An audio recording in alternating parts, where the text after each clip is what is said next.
Welcome to Tara Pop-In Devotion, where God's Word pops with truth, encouragement, and a little joy to your day. In today's episode, we meditate on Ephesians 6, verse 12 from the New King James Version. For we do not wrestle against flesh and blood, but against principalities, against powers, against the rulers of the darkness of this age, against spiritual hosts of wickedness in the heavenly places. Today's devotion is titled, Seeing What God Sees. Often we assume nothing is happening if we cannot see it, but this is not the case at all. Think about it like this. If there was work occurring outside of a place you are in and you could not see it, would it mean that the work would not actually be happening because of your inability to see it?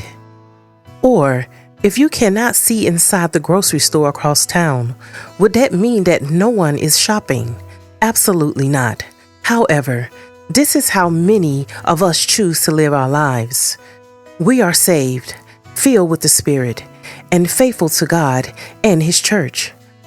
But we are oblivious to the fact that Satan is consistently working in this realm. And so is the heavenly host. The eyes of our understanding must be enlightened, so we may know the hope of His calling. This way we don't have a mere surface understanding or knowledge of what His call is.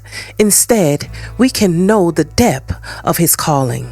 We can know what He wants to do with our calling. In Ephesians chapter 1, verse 17 to 21, it speaks on this enlightenment. Paul says he is praying that the eyes of your heart may be enlightened, in order that you may know the hope to which He has called you. Later in Ephesians chapter 6, verse 12 through 17, Paul talks about the armor of God. This armor, while each piece is different, stems from a better understanding of God, His truth, His word, salvation, and adopting the righteousness of Jesus, our breastplate. This armor allows us to defend against the enemy's attack and extinguish all of his arrows. But we don't only have to be on the defensive. Our sword, which Paul calls the sword of the Spirit, allows us to gain ground back from the enemy. This overflow you have been experiencing has merely scratched the surface.